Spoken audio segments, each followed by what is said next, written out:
Good morning, this is Bill from Europa Naples, and I'm here today with the second generation CLK Coupe from Mercedes-Benz. This is a 2004 Mercedes-Benz CLK500. The 500 designates that it is indeed a V8 model, which is quite nice. And it is a coupe, which is also lovely. We get a bunch of convertibles. We really don't get many coupes. This car has always been a favorite of mine. The CLK represented quite a few firsts for Mercedes-Benz, but first and foremost, what it was about was doing away with this sort of stodgy old guy image, where the cars were overbuilt, over-engineered, too expensive, frankly sluggish, and just not nimble, proper sports sedans and coupes and convertibles. Well, the CLK was meant to address that, and it did. Even though it's an E-Class level car, meaning, the Mercedes-Benz sort of middle of the road, $50,000 to $70,000 range, it was based on the C-Class platform, which, gets people to mistakenly believe that this is a C-Class car, which it is not. In fact, this thing would have cost upwards of $55,000, which was quite a bit of money in 2004. Definitely an E-Class level car. But that said, it did share the platform with the C-Class, which is part of what makes it more nimble, responsive, fun to drive, and a lovely size. It's just not too big. You can see it's got a stubby tail, what in many angles looks like a long, drooping nose, although from other angles the nose looks a little bit short. And it is a beautifully styled car. It's also a little wider and taller than the initial CLKs, which answered a complaint that they didn't quite have enough room inside. And it's just a lovely style all around. Now you can see on the side windows there's no frames around the glass, and that's a pretty cool thing. That harkens back to a time when, cars really didn't have air conditioning unless they were real luxury cars. The, Impalas of the world, the Bonnevilles. You could put down all the side windows, and in fact they called it a hardtop convertible. Now that's kind of a silly name that's gone by the wayside, but the idea still remains, and that being in the middle of summer when it's hot, you run all these windows down and you get this giant open area where the air can come in and keep you cool inside. That's definitely not going to work in muggy, miserable southern Florida in July, but it's a nice idea. It probably works a little bit better in Michigan. Now, we don't get too many coupes. Most of these CLKs that we get are convertibles. So this is a bit of a treat for me. I really love the styling on the coupe. Not just the pillarless thing that, of course, goes back to many, many generations of Mercedes-Benz cars, but the lovely sort of curved roofline, the stubby tail, the long drooping nose. It's just a pretty car to look at. And in the 500 form, like this one, you get the AMG Sport Package, which gives you those big, beautiful 18-inch wheels, the AMG exhaust, the box rocker panel there with the styling. You also get a front grille. I'll get up there. That's sort of meant to emulate a Formula One wing. You can see it has, what purports to be two supports and a long wing, with mesh grills all around it. Very, very pretty stuff. This was also from kind of the oval ellipse area of Mercedes styling, so it shared a headlight type assembly with the SLs and the E-Classes, and lovely, is sort of slanted in ovals. No star on the hood, just a big star in the middle of the grille with the slats. Really, really pretty design. And this car really took it to BMW. It was more expensive than the 3 Series, but in a roundabout way, it sort of competed with those coupes. And man, did it do a really nice job of that. They sold a bunch of these things. They're not quite as nimble and roadworthy in terms of racing or sporty driving as the BMW, but they do it enough, and they add some other stuff, for instance, a V8 engine, that made it just a little bit cooler in some ways. Anyway, let's get into this thing. So a very nice sized trunk in the CLK Coupe. Of course, you don't have to contend with any convertible top, so you've got nothing but room to put stuff in. So it goes nice and deep. On top of that, you can see it's got these little handles here, and they will actually fold those rear seats forward. So the car can become quite practical in terms of cargo space. All of a sudden, you can have, you could have 4 or 5 sets of golf clubs in there. You could have some plywood in there. You could really jam it up full of stuff, which is quite nice. Underneath here is a spare tire, lovely stuff. We've got the original mats with the car. This thing has like no miles on it, so you can see how nice those mats are. In here we got a medical kit, everything a wounded German might need, and everything very proper in the trunk area. Have a look under the hood.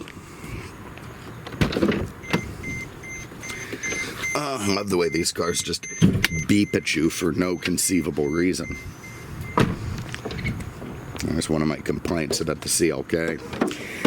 Alright, so under here is a fantastic 5-liter, 302 horsepower V8 engine. It really moves this car down the road. It's got nice torque, it's got nice power, it propels it to 0 to 60 in under 5 seconds. So, you know, truly, you had a little punk kid and a Mustang GT next to you at the stoplight, you'd be able to dispatch him without much problem. And everything just lovely under there. Mercedes-Benz has always built a great V8 engine. That differentiates them from BMW, which builds really crappy V8 engines, and that's just a fantastic one under the hood of this car. You can see it also has these optional xenon headlamps, and just look how perfect that is. You know, this car has been garaged and babied and pampered since new, and it's really obvious. You know, these coupes have always been collectible for Mercedes. That's a real thing with the coupes. As they age, they become more attractive to collectors and start to go up in value. And I see no reason that's not going to happen with this generation too, because it is really pretty, V8 powered, and just lovely to drive and look at. Alright, you see those big AMG 5-star alloys, lovely. It's got multi-piston, big-ass brakes behind them, really drags this thing down to a stop in a hurry, and a fantastic braking system of this car. Of course, very advanced ABS that intermixes with the electronic stability program to keep the car very smooth and level. It also has keyless go, nice option back then. You can lock it by pressing that little black rectangle, put your key on the door handle, give it a pull to open it. You also see the way the windows go down and up again when you close it.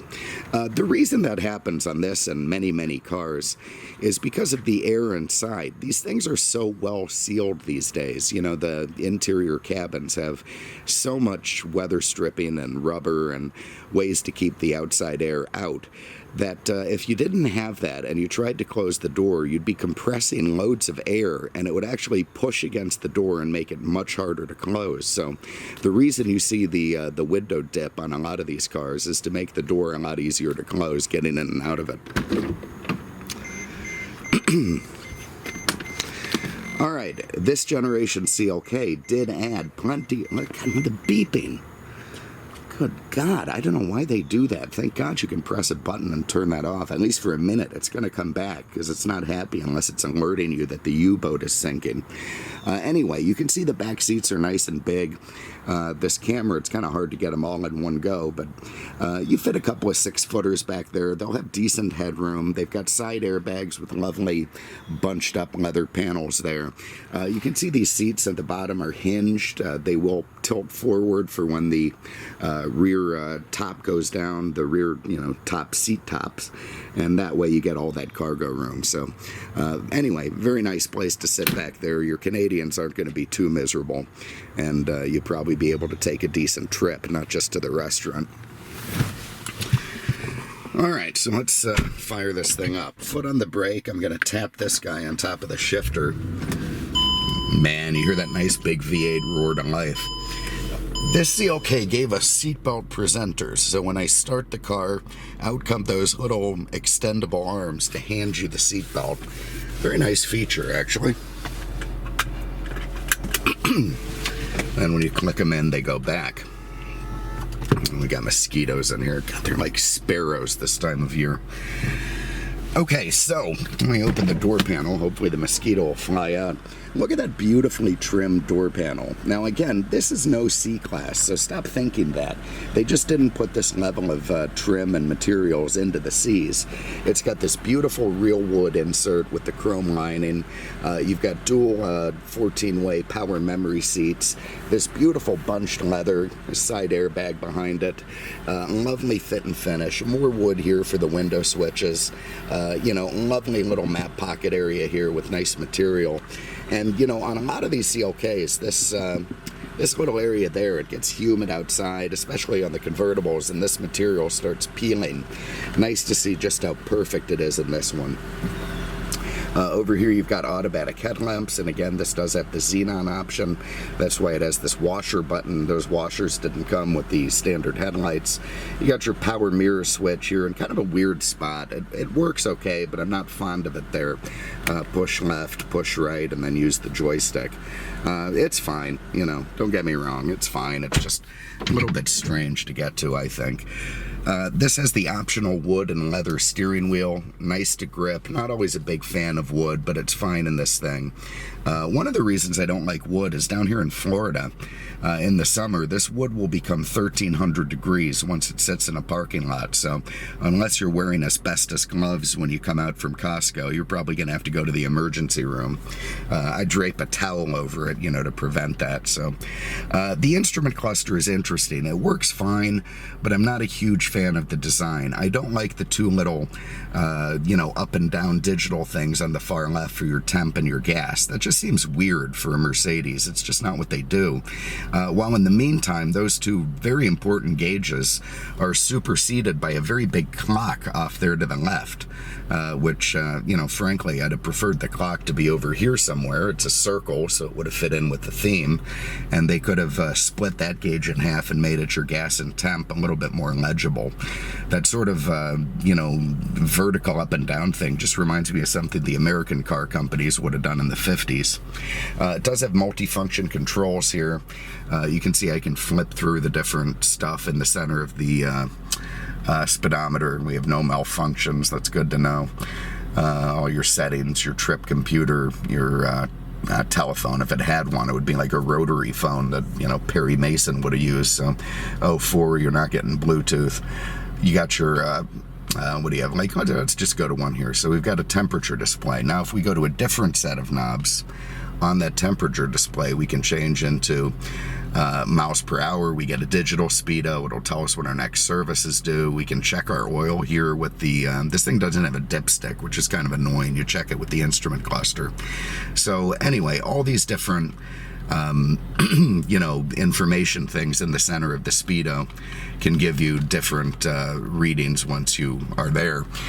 There's a little tiny tack off there to the right. They really, I'm telling you, it's not like a Porsche, which has this giant tack front and center.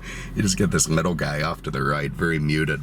You can see the stalks on the columns, the cruise control here, the wipers. With 40,000 miles on this thing, 43, nobody's rubbed these to death. And, the person who did had it was very gentle with it anyway. So it's a nice combination of somebody who was conscientious and at the same time the low miles. This almost looks like voice command, which seems early to me for that. Let's see. Cancel. Yeah, maybe. Let's see. 96.9. Look at that. So early voice command 04. We can change our radio station with that.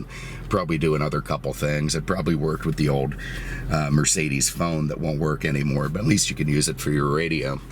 The CLK Dash, also a new departure for Mercedes with all the, the styling. This is not something they did before. Mercedes-Benz in the 90s, the 80s, they had sort of these incredibly lovely, solidly built dashboards, but they weren't really designed to be pretty. They were just designed to be perfect functional dashboards.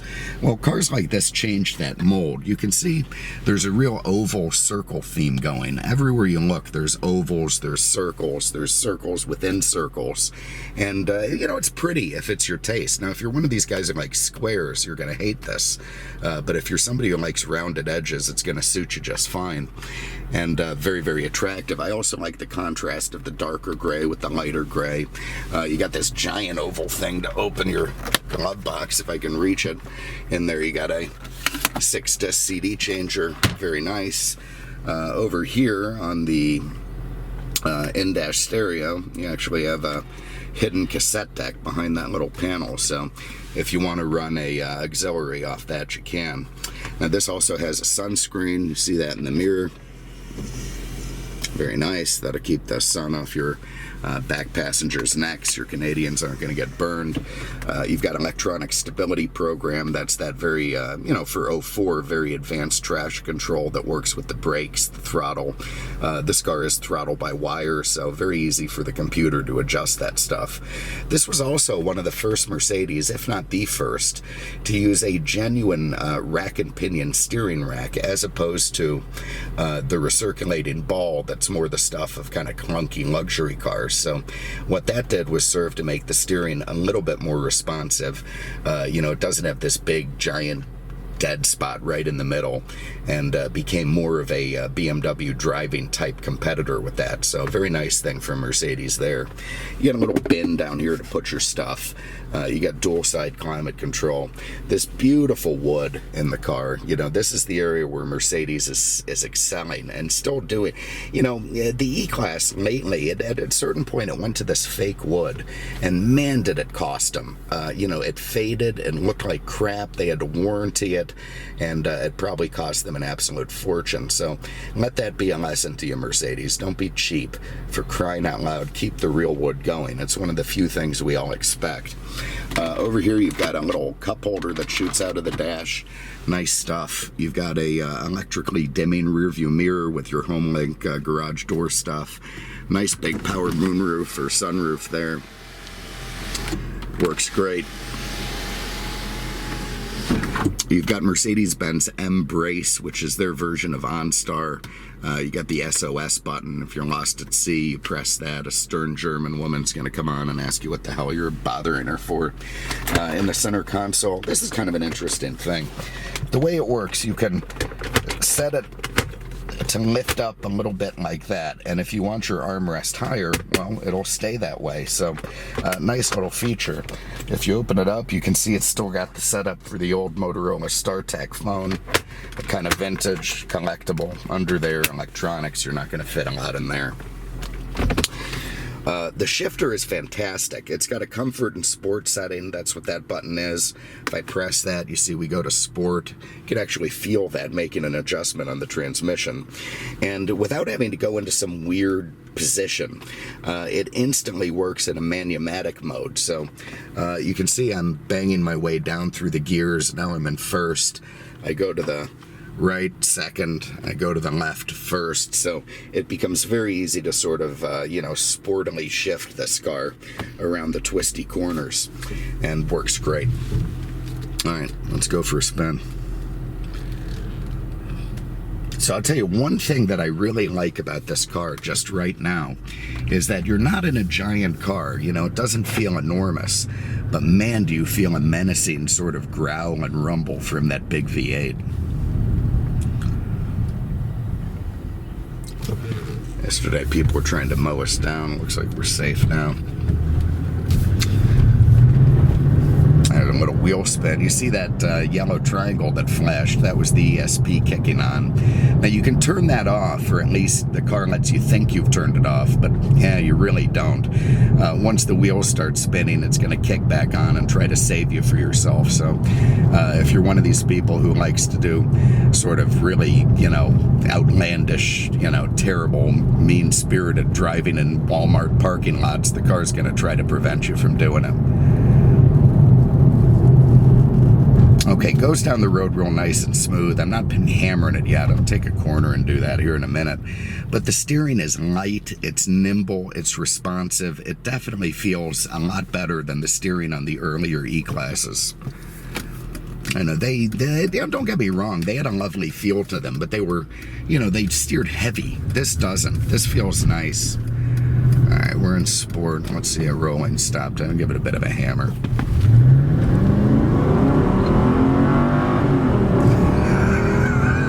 All right, Absolutely lovely response.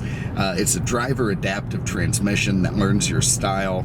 I would say somebody's been a little bit sporty with this one already because it had a really nice response, instant downshift and lovely pull, and man did that feel good. And that is what separated the CLK from a lot of earlier Benzes and what really took it to BMW. They didn't have an answer for this car when it came out.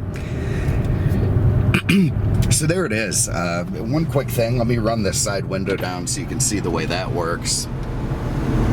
Look at all that room you get, all that open window and that lovely crescent. Really, really cool. Anyway, 2004 Mercedes-Benz CLK500 Coupe, the W209 chassis. I hope I said that earlier. I might have said 208. Anyway, it's a 209. This thing's mint, 43,000 miles, great colors. You know, if one's going to be collectible, this is the one to have. And frankly, they're a real bargain in the car world right now. I mean, a 43,000 mile Mercedes Coupe should cost you something approaching 20 grand, you know, anytime. And this one won't. It's going to be a lot cheaper than that. So jump on it while you can. Our number, 239-649-7300, on the web at mercedesexpert.com. Thanks so much for having a look. We appreciate it. We'll see you.